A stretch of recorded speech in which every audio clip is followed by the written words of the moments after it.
Twin suns bled orange light across the proving grounds of Vellara Prime, staining the dust and the assembled ranks of alien soldiers with a ceremonial glow. The Vell'kyr stood in flawless formation, tall and faceted like living crystal, their armor humming softly as if alive. This demonstration was meant to be cordial, a symbol of cooperation between species, but tension lay beneath the ritual smiles and formal gestures.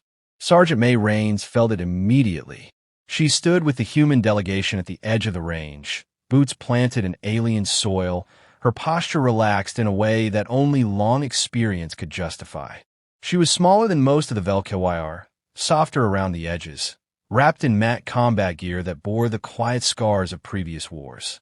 Slung across her back was her rifle, compact, dark, and unremarkable by local standards.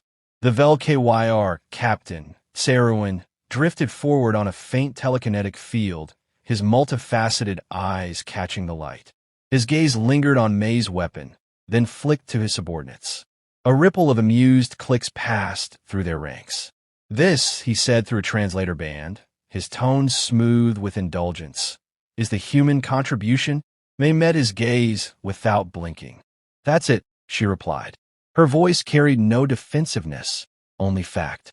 Saruin gestured toward the towering alien rifles arranged behind him, weapons that shimmered with bent light and folded energy. "Our arms adjust for wind, gravity, and probability," he said. "They calculate outcomes before the trigger is engaged." His eyes returned to Mae's rifle. "Yours appears to calculate nothing." Mae reached back and rested a hand on the worn stock, thumb brushing a shallow nick near the grip. "It calculates me," she said. A few of the humans shifted uneasily, but Mae remained still. She had seen this pattern before on half a dozen worlds. Confidence mistaken for arrogance. Patience mistaken for ignorance. The Vell'kyr were not cruel, just certain, and certainty had a way of blinding those who relied on it too heavily. The proving grounds stretched wide before them, targets already rising from the sand at impossible distances. Energy shields flickered into place, and drones hovered silently, awaiting commands. This was meant to be an exhibition, not a contest, yet the air felt sharpened, as though the universe itself leaned closer to watch. Saruin inclined his head. "We propose a demonstration of marksmanship," he announced, "to honor transparency between allies." Mae nodded once. "Works for me." As technicians finalized preparations, she stepped forward alone, unshouldering her rifle and checking it with practiced efficiency. No glowing indicators lit up. No alien algorithms whispered into her ear. She adjusted the scope by hand, breathed out slowly, and let the world narrow to angles and distance. Behind her, she could hear the quiet amusement of the Vell'kyr, the assumption already formed. They saw a human with a small weapon and believed they understood the limits of both. Mae allowed herself a thin smile as she settled into position. Limits, she knew, were only dangerous when you trusted them. The targets locked into place with a low chime, and the range fell silent. Somewhere in that silence, the first lesson waited, patient as the trigger beneath her finger. The alien captain raised a hand, ready to begin, still convinced this moment would affirm everything his people believed about superiority. Mae's heartbeat slowed, memories of Earth ranges and harder fields aligning her focus. Whatever happened next would not be about spectacle. It would be about truth, measured in breadth, distance, and consequence. She welcomed that kind of measurement because it never lied. The signal to begin sounded as a low harmonic pulse that vibrated through the proving grounds and into Mae Raines' bones. Targets slid farther back across the desert, metallic shapes shrinking until they were little more than dark suggestions against heat haze. The Vell'kyr stepped forward first, eager to perform, their rifles lifting as if weightless extensions of their crystalline bodies. Captain Saruin raised a single hand, and the air itself seemed to wait. Energy flared. Beams of bent light leapt across the range, striking targets with theatrical brilliance. Each hit was perfect, shields collapsing in blossoms of color, metal dissolving into harmless dust. The Vell'kyr soldiers did not even look surprised. Their weapons corrected aim before error could exist, guided by systems that predicted outcomes faster than thought. Applause rippled through their ranks, measured and assured. Sarowin turned slightly toward the human delegation. "Observe," he said, not unkindly. "Precision is not an act. It is a certainty." Mae watched without comment. She felt no need to argue with a display that impressive, even if it leaned heavily on assistance she did not share. When her turn was called, she walked forward alone, boots crunching softly, every step unhurried. She knelt, planted an elbow, and rested the rifle into the hollow of her shoulder like an old habit returning home. A murmur passed through the aliens as she opened the chamber and slid in a single round. 1. No glowing ammunition, no adaptive casing. Just wait and promise. She closed the bolt with a quiet click that sounded almost fragile in the vastness of the range. "Is that all?" Sarowin asked. Amusement threaded his voice again. Mae exhaled. "It's enough." She did not rush the shot. Wind brushed her cheek, carrying fine sand. She adjusted by feel, by memory, by instincts earned the hard way. When she fired, the sound was sharp and brief, swallowed almost immediately by the open desert.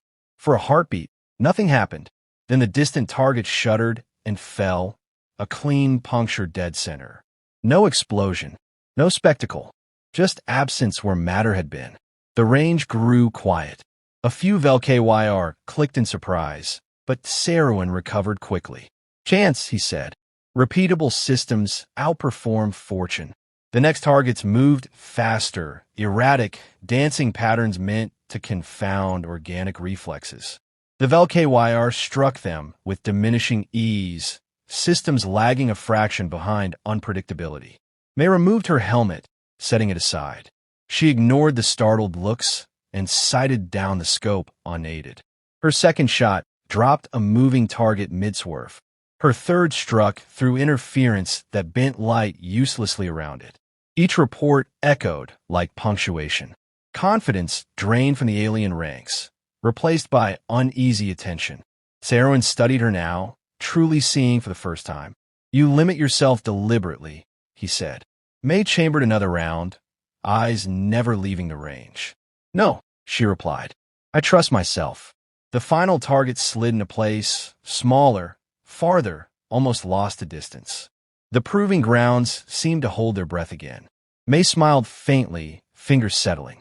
Whatever certainty the Vell'kyr had brought with them was beginning to fracture, and she intended to widen the crack. It was no longer merely a demonstration, but a quiet negotiation of pride and belief, unfolding shot by shot. Mae felt the weight of expectation shift, turning from mockery into something sharper. She welcomed it because pressure clarified truth.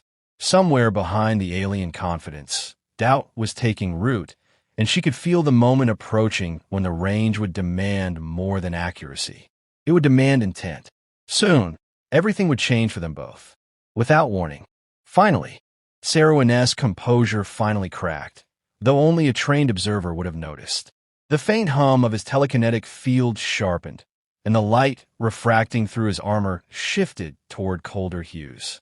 "This demonstration no longer serves its purpose," he declared, voice tight with restraint. "We will escalate parameters to remove ambiguity." With a gesture, he summoned additional drones, heavier models plated with adaptive armor, their movement erratic by design rather than malfunction. The desert responded as if alive. Wind patterns shifted under artificial influence, dragging sheets of dust across the range. Targets no longer followed predictable paths, instead darting, stopping, and reversing in patterns meant to overwhelm instinct. The Vell'kyr took their positions again, firing in synchronized bursts, yet the brilliance of their weapons no longer carried certainty. Shots clipped armor without penetration. Calculations lagged behind chaos. Mae remained kneeling. She did not look at Sarowin, nor at the watching delegations. Her world narrowed to motion and consequence. She could feel the wind pulling at her sleeve, read its intent from the grit against her skin. Each variable became familiar, almost welcoming, because uncertainty was where she had always worked best. A drone veered sharply, slipping past an alien barrage and angling toward the observation line where human envoys stood. Alarms rose, sharp and sudden. Mae moved without pause, pivoting smoothly, firing on instinct rather than deliberation. The round struck the drone's edge, deflected, and tore through its core from an impossible angle. The machine collapsed midair, scattering fragments into harmless sand. Silence followed, heavy and absolute. Sarowyn turned slowly toward her, disbelief now evident. "Your weapon should not be capable of that," he said. Mae lowered the rifle slightly, eyes steady. "It's not the weapon," she answered. "It's how you listen to the moment." Frustration bled into the captain's posture. Pride had carried him this far, and pride now demanded restitution. "Then we will remove the moment from your control," he said. The final challenge materialized with ominous clarity. A fully shielded command drone, its surface warping light and probability together, designed to defeat any conventional strike. The Vell'kyr failed. Their shots dispersed, bent away, or vanished into miscalculated futures. Whispers spread through their ranks, no longer mocking but uncertain. Mae studied the drone carefully, noting its rhythm, the subtle delay between adjustment cycles. Technology always had tells. It was people who were unpredictable. She fired once. The shot skimmed past the drone, deliberately wide. Murmurs rose. She fired again, closer. Understanding dawned in her expression, calm and precise. On the third shot, she angled for the unseen, using the drone's own corrections against it. The round struck where the shield thinned for a fraction of a second, and the machine fell, defeated not by force but by patience. Sarowyn stared, motionless. His voice, when it came, was strained. "You deny our advantage." Mae stood, slinging the rifle across her back. "No," she said quietly. "I remind you it's borrowed." The proving grounds no longer felt ceremonial. Something fundamental had shifted, unspoken yet undeniable. Sarowyn straightened, eyes hardening with resolve rather than contempt. "There is one trial remaining," he said. "One that cannot be reduced to probability." Mae met his gaze, understanding the challenge before it was spoken. She nodded once. The air tightened, expectation coiling like a hell breath. What began as demonstration had become confrontation, and both of them knew it would end not with applause, but with understanding earned the hard way. The duel space cleared with ritual efficiency, drones withdrawing until only wind and distance remained. Sarowyn stepped forward, his weapon unfolding into a lattice of luminous force, elegant and lethal.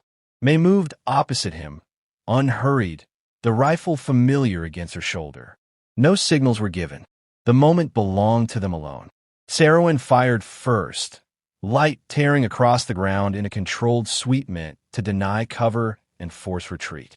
Mae rolled, dust coating her uniform, mind already ahead of the danger.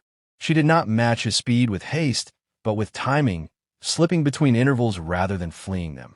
Her shot cracked the air, grazing his armor and proving reach. Surprise flared through Sarowyn's posture, quickly buried beneath discipline. He advanced, shots folding space, rewriting angles faster than calculation. Mae retreated deliberately, drawing him forward, mapping rhythm from pressure. She felt the pattern emerge, subtle yet rigid, technology repeating itself because it trusted perfection. She waited. The next exchange came faster. Sarowyn anticipated where she should be, fired accordingly, and found only dust. Mae had changed pace, shortened her breath, shifted expectation itself. Her bullet struck his weapon, not to destroy, but to destabilize. Light faltered, symmetry breaking. Sarowyn hesitated, a fraction of a second that technology could not correct. Mae fired again. The round passed through a cloud of disturbed sand and clipped his weapon's core. The lattice shattered into harmless shards of light, dispersing like embers. The duel ended without ceremony. Sarowyn stood still, unarmed, the desert reclaiming silence. Slowly, he lowered his hands, not in surrender, but acknowledgement.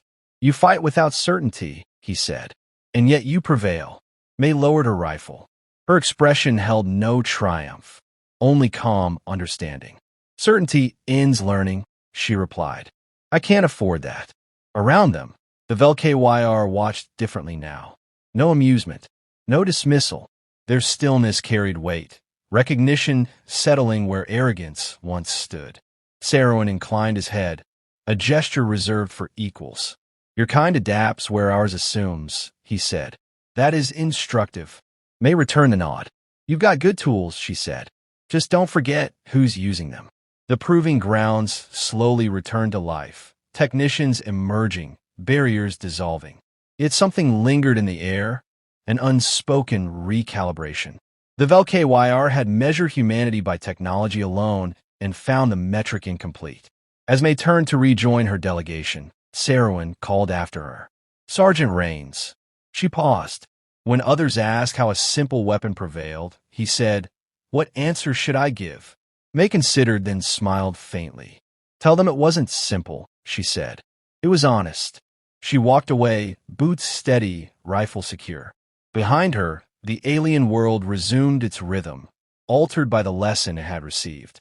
Far beyond Vellara Prime, that lesson would travel, whispered between stars, that humanity's strength did not glow, predict, or bend light. It waited, it learned, and when challenged, it answered with precision born not of certainty, but of understanding earned the hard way.